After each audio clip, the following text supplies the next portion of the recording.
ಸಚಿವ ಸುಧಾಕರ್ ಮಾತನಾಡಿ, ಜಾತಿ ಅಸಮಾನತೆ ವಿರುದ್ಧ ಬಹುದೊಡ್ಡ ಕ್ರಾಂತಿ ಮಾಡಿದವರು ಕನಕದಾಸರಾಗಿದ್ದಾರೆ.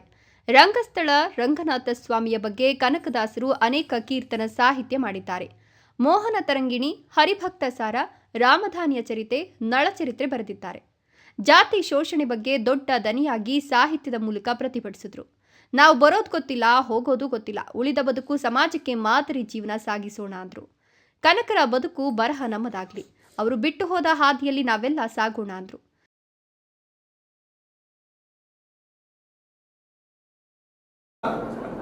ಆವತ್ತಿನ ಸಂದರ್ಭದಲ್ಲಿ ದಾಸರು ಯಾರಿದ್ರು ಅಂತಕ್ಕಂಥದ್ದು ವಿಶಿಷ್ಟವಾಗಿ ಒಂದು ಕನಕದಾಸರು ಇವತ್ತು ಸಮಾಜದಲ್ಲಿ ಇರ್ತಕ್ಕಂಥ ಅಸಮಾನತೆಯನ್ನ ಒಂದು ಜನರಿಗೆ ತಿಳಿಸ್ತಕ್ಕಂಥ ತಮ್ಮ ಕೀರ್ತನೆಗಳ ಮುಖಾಂತರ ಜನರಲ್ಲಿ ತಿಳುವಳಿಕೆಯನ್ನ, ಜನರಲ್ಲಿ ಜಾಗೃತಿಯನ್ನ ಮೂಡಿಸ್ತಕ್ಕಂಥ ಒಂದು ಮಹತ್ತರವಾದಂತ ಕೆಲಸವನ್ನ ಕನಕದಾಸರು ಮಾಡಿರ್ತಕ್ಕಂಥದ್ದು ನಾವೆಲ್ಲ ಓದಿ ತಿಳ್ಕೊಂಡಿದ್ದೇವೆ. ಈ ಒಂದು ಸಂದರ್ಭದಲ್ಲಿ ಅವರು ಬಹಳಷ್ಟು ಅವರ ಮೌಲ್ಯಗಳನ್ನ ಅವರು ದೇವರನ್ನ ಒಲಿಸ್ಕೊಳ್ತಕ್ಕಂಥ ಒಂದು ಏನು ಅವರ ಒಂದು ಕಲೆ ಇತ್ತು.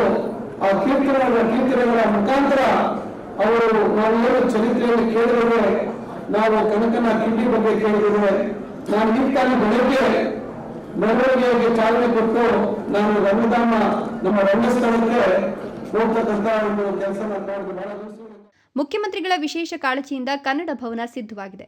ಇಲ್ಲಿ ಕನಕ ಜಯಂತಿ ಆಗಲು ಸಾಧ್ಯವಾಗಿದೆ. ದೇವರಾಣೆ ಅರಸು ನಂತರ ದೀನದಲಿತ ಹಿಂದುಳಿದವರ ಏಳಿಗೆ ಸಾಧ್ಯವಾಗಿದೆ. ವಸತಿ ಶಾಲೆಗಳ ಪ್ರಾರಂಭದ ಮೂಲಕ ಶಿಕ್ಷಣಕ್ಕೆ ಒತ್ತು ನೀಡಲಾಗಿದೆ. 60-40 ದಾಖಲಾತಿ ಬದಲಾವಣೆ ತರಲಾಗಿದೆ. ಗ್ಯಾರಂಟಿ ಯೋಜನೆ ಬಹುಸಂಖ್ಯಾತರ ಆಶಾಕಿರಣ. ಟೀಕಿಸುವವರು ಗ್ಯಾರಂಟಿ ಯೋಜನೆ ತಿರಸ್ಕಾರ ಮಾಡಲಿ ನೋಡೋಣ ಅಂದ್ರು.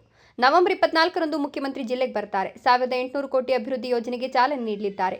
ಕಬ್ಬು ಬೆಳೆಗಾರರ ಸಮಸ್ಯೆ ಈಡೇರಿಸಲು ಸತತ 12 ಗಂಟೆಗಳ ಕಾಲ ಸಭೆ ಮಾಡಿ ಸಮಸ್ಯೆ ಈಡೇರಿಸಿದ್ದಾರೆ. ಅವರಿಗೆ ಇನ್ನಷ್ಟು ಶಕ್ತಿ ನೀಡಲಿ ಅಂತ ಜನಸೇವೆ ಮಾಡುವ ಶಕ್ತಿ ನೀಡುವಂತಾಗಲಿ ಅಂದ್ರು.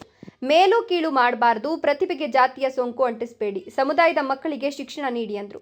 ಪ್ರದೀಪ್ ಈಶ್ವರ್, ಯಲುವಳ್ಳಿ ರಮೇಶ್, ಸಂಘದ ನಾಗರಾಜ್, ರವೀಂದ್ರ, ಭಾಸ್ಕರ್, ಡಾಕ್ಟರ್ ಅಶ್ವಿನ್, ಉಪನ್ಯಾಸಕರ ಚಂದ್ರಶೇಖರ್, ಸನೌಜಂ, ನಾರಾಯಣಸ್ವಾಮಿ, ರಂಗಪ್ಪ ಹಾಜರಿದ್ದರು. ಅದನ್ನ ಯಾವ ರೀತಿ ಪರಿಹಾರಕ್ಕೆ ಸಮಸ್ಯೆ ಆಗಿರ್ತಕ್ಕಂಥದ್ದು ಯುಜಿಸಿ ಅಂತೆ ಯಾರು ಅರ್ಹರಿದ್ದಾರೆ, ಯುಜಿಸಿ ಅಂತೆ ಯಾರು ಅರ್ಹರಿಲ್ಲ ಅಂತ ಕೋರ್ಟ್ ಈಗ ವಿಭಾಗೀಯ ಪೀಠದಲ್ಲಿ ತೀರ್ಮಾನ ತಗೊಂಡಿದೆ. ಅದರಂತೆ ಈಗ ನಾವು ನೋಟಿಫಿಕೇಶನ್ ಮಾಡಿದ್ದೇವೆ. ಈಗ ಬಹಳಷ್ಟು ವಿಷಯಗಳಲ್ಲಿ ಯಾರು ಯುಜಿಸಿ ಮಾನ್ಯತೆ ಅಥವಾ ಯುಜಿಸಿ ಪ್ರಕಾರ ಅರ್ಹತೆ ಇರ್ತಕ್ಕಂಥವರು ಬಹಳಷ್ಟು ವಿಷಯಗಳಲ್ಲಿ ಸಿಗೋದಿಲ್ಲ.